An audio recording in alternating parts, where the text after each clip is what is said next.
Um homem lutou contra o tempo para salvar 669 crianças enquanto as forças nazistas se aproximavam. Enquanto Hitler expandia seu domínio europeu, a Grã-Bretanha acolheu crianças fugidas da Alemanha e Áustria. Na Tchecoslováquia não havia esforços de resgate assim. Os pais estavam desesperados com o fechamento das fronteiras. E ninguém, nem governos ou líderes mundiais, vinha salvá-los. Em um quarto apertado em Praga, um homem se recusou a desviar o olhar. Ele não era um diplomata, ele não era um espião. Com menos de 30 anos, esse jovem corretor de ações entrou para a história. Ele trabalhava na Bolsa de Valores de Londres durante o dia. À noite, ele falsificava vistos, subornava autoridades e organizava trens para levar centenas de crianças para com a segurança antes que os nazistas roubassem a Tchecoslováquia do mundo. Como um homem comum fez um dos maiores resgates do Holocausto?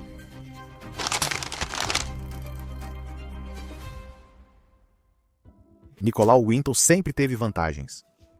Nascido em Londres, filho de judeus alemães convertidos ao cristianismo, estudou em escolas de elite e treinou em bancos na Alemanha e França. Para um jovem de 20 e poucos anos, a vida era noites com vinho e sonhos para o futuro.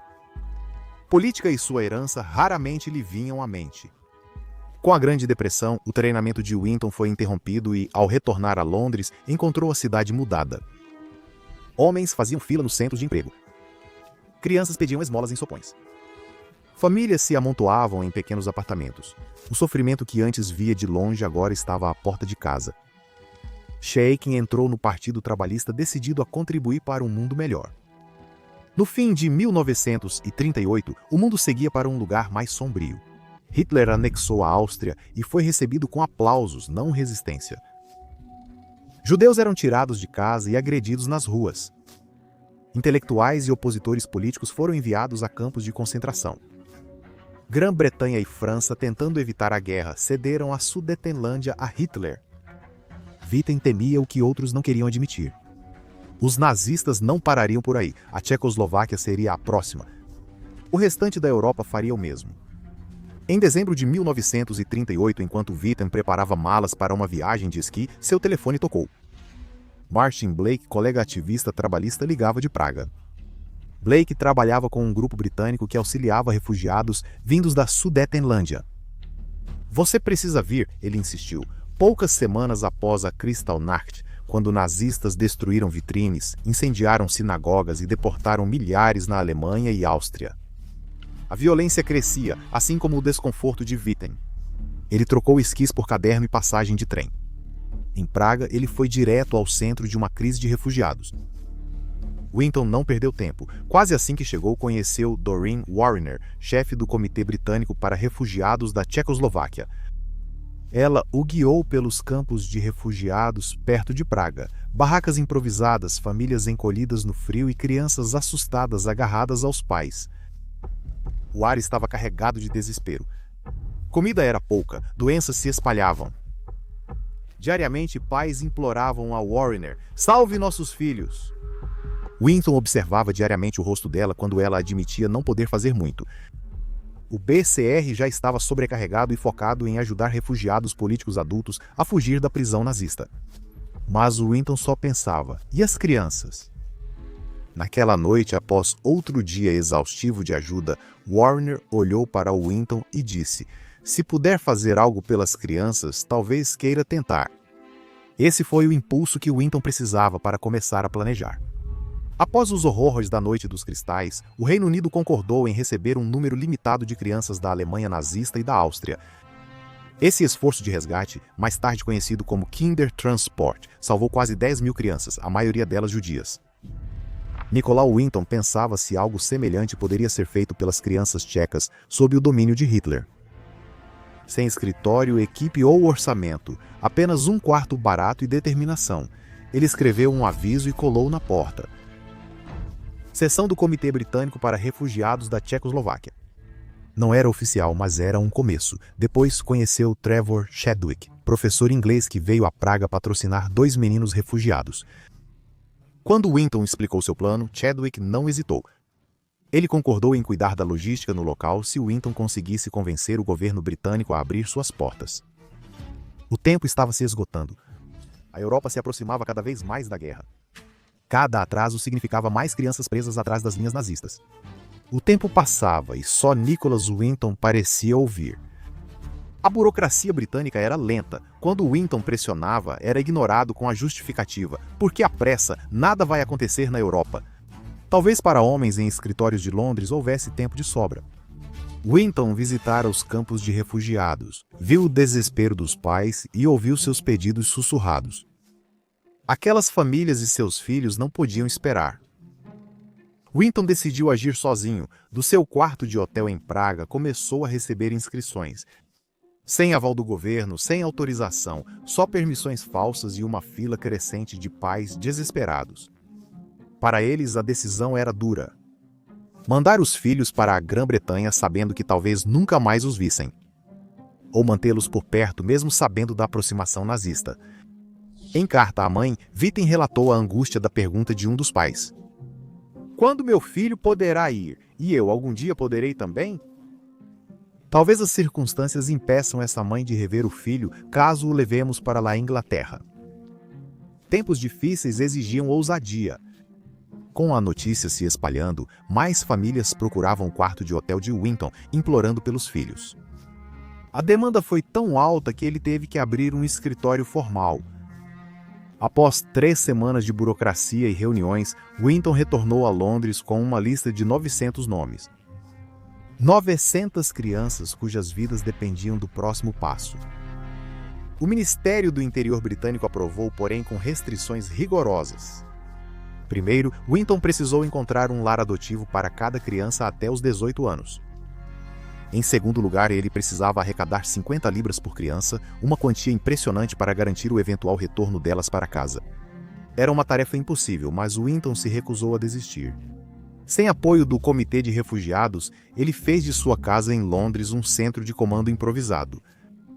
Ele recrutou alguns voluntários liderados por sua própria mãe e começou a trabalhar. Durante o dia, Winton negociava ações discretamente na Bolsa de Valores de Londres.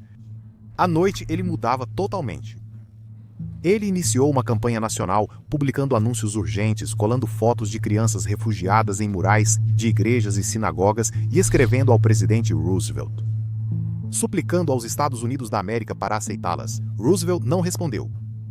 Mesmo assim, apesar das chances, as respostas surgiram aos poucos. As horas se confundiam com os dias enquanto Winnie analisava listas de crianças, combinando cada nome com uma família adotiva. Ele se desdobrou para arrecadar fundos para os trens enquanto coordenava com os oficiais, voluntários e empresas de transporte para manter o resgate funcionando. Com as listas prontas, Winnie as enviou para Trevor Chadwick e Doreen Warner em Praga. O trabalho deles era ainda mais difícil: persuadir a Gestapo a aprovar permissões de saída. Para centenas de crianças judias, conseguir trens era outro obstáculo. Foi necessário organizar escoltas para levar as crianças por territórios hostis, com Chadwick e Warner frequentemente arriscando a vida nas ferrovias nazistas. Em Londres, Winton organizou para que cada família anfitriã aguardasse as crianças na estação de Liverpool ao chegarem de trem. Mesmo com todo o planejamento, sempre surgiam novos obstáculos. A Gestapo passou a exigir subornos altos, às vezes milhares de libras, sob ameaça de cancelar os transportes. Winton e sua equipe lutavam para arrecadar dinheiro, pois cada atraso podia custar vidas. O tempo era curto. O controle nazista sobre a Tchecoslováquia estava se intensificando. Winton sabia que precisava agir mais rápido. E então, após 2 meses incansáveis, o momento chegou.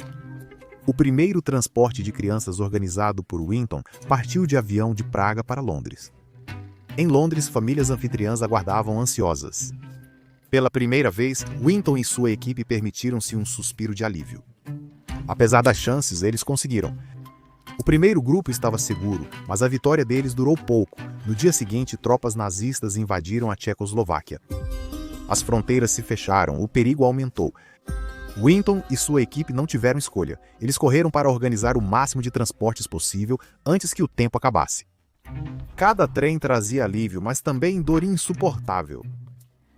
Na estação de Praga, pais seguravam os filhos até o último instante. Rostos pressionados contra o vidro, mãos buscando um último toque, um último olhar. Alguns choravam abertamente. Outros sorriam forçados, sussurrando mentiras para que seus filhos acreditassem. É só uma pequena viagem. Vamos ver você em breve. Uma criança lembrou: meus pais, para me colocar no trem, me fizeram acreditar que eu estava indo em uma aventura. Eu não sabia que era a última vez que veria meu pai vivo e que eles iam para o inferno de Auschwitz. Outro lembrou: todos os pais choravam e acenavam. Ainda os vejo hoje, lembro das mãos dos pais erguidas e nossos narizes no vidro. A frase mais dita na plataforma era: até logo. A viagem em si foi angustiante. As crianças viajaram primeiro de trem por território controlado pelos nazistas, depois cruzaram o Canal da Mancha de navio e por fim pegaram outro trem até Londres. Cada um podia levar apenas uma pequena mala e uma sacola de comida modesta. Oficiais nazistas invadiam os vagões rotineiramente, revirando seus pertences, dando ordens aos gritos e espalhando terror entre os jovens passageiros. Mesmo em Londres, o sofrimento deles não acabou. Arrancados de suas famílias, língua e fé, muitos tiveram dificuldades de adaptação no início. Alguns receberam bondade e amor, outros sofreram negligência, maus tratos e servidão. A mãe de Winton interveio, ajudando a realocar crianças que acabaram em lares inseguros. Sua compaixão silenciosa era uma extensão da missão de seu filho. Apesar dos desafios, Winton nunca duvidou de sua missão. Como ele disse mais tarde, o pior que poderia acontecer com eles na Inglaterra ainda era melhor do que estar no fogo. No fim do verão de 1939, seus esforços salvaram 669 crianças dos nazistas. Mas ainda restava o maior transporte de todos. Em 1º de setembro de 1939, 250 crianças, cheias de esperança, iam partir de Praga. Seus pais se despediram chorando. As malas estavam prontas. Seus nomes estavam na lista de Winton. Naquela manhã, o mundo mudou para sempre e os maiores temores de Winton se realizaram. A Alemanha invadiu a Polônia. 2 dias depois, Grã-Bretanha e França declararam guerra. O caos se espalhou pela Europa. As fronteiras foram fechadas abruptamente. O trem foi cancelado antes de sair da estação. Mais tarde, Winton soube da verdade devastadora. Quase todas as 250 crianças foram deportadas para Terezin, depois para Auschwitz. Todos, exceto 2, morreram. Esse pensamento o assombrou para sempre. Se o trem tivesse partido antes, talvez eles tivessem sobrevivido. O esforço de resgate chegou a um fim abrupto e trágico. Em Praga, Chadwick e Warren fugiram após serem perseguidos por ajudar refugiados. De volta à Inglaterra, Winton continuou. Mesmo atormentado pelas crianças que não salvou, dedicou-se ao esforço de guerra, atuando na defesa civil, dirigindo ambulâncias para a Cruz Vermelha e treinando pilotos noturnos na Royal Air Force. Quando a paz finalmente voltou, Winton não diminuiu o ritmo. Ele redistribuiu propriedades saqueadas para refugiados e depois atuou em programas de empréstimos dos Estados Unidos da América para a reconstrução da Europa pós-guerra. Em Paris, ele conheceu Gretchen, com quem se casou e teve 3 filhos. Apesar de tudo, Winton mal falava sobre sua missão de resgate. Ele não achava que era algo extraordinário. Para ele, era simples.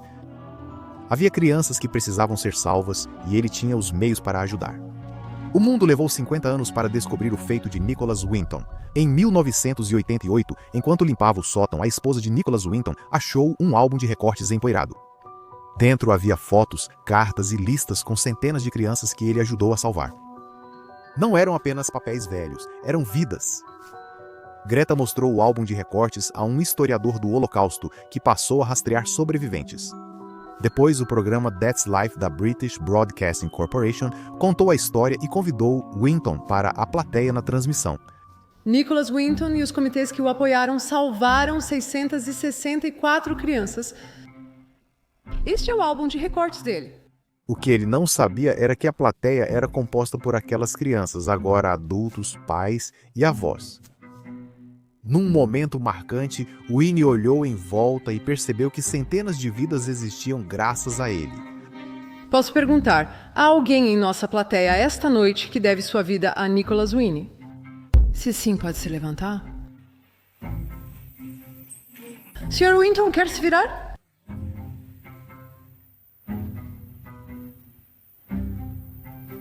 Vocês todos tiveram a chance de conhecer essas pessoas direito depois do programa. Enquanto isso, Sr. Winton, em nome de todos eles, muito obrigada mesmo. Mais tarde, Winton reencontrou os sobreviventes que relataram suas jornadas, o alívio ao chegar na Holanda e receber chocolate quente, além da dor de deixarem suas famílias. Com a história de Winton ganhando fama, o mundo passou a homenageá-lo. Reconhecimento de Israel, cidadania honorária em Praga e um título de cavaleiro da Rainha Elizabeth II. Em 2024, sua vida inspirou o filme Uma Vida. Winton, sempre humilde, costumava evitar elogios. Nunca fui heróico porque não estive em perigo, insistia, reconhecendo Warner e Chadwick, que arriscaram a vida em Praga. Sobre o reencontro na British Broadcasting Corporation, ele brincou: "Não gostei de ter sido enganado para um drama na televisão e lágrimas." Wynne morreu em 2015 aos 106 anos. Ele deixou não só sua família, mas milhares de sobreviventes e descendentes que devem suas vidas a um corretor de ações de 29 anos que se recusou a olhar para o outro lado. Witten dizia que para fazer o que fez bastavam esforço e iniciativa, sem habilidade especial. O legado dele mostra que não é preciso ter poder ou privilégio. Às vezes, tudo o que é preciso é a coragem de agir.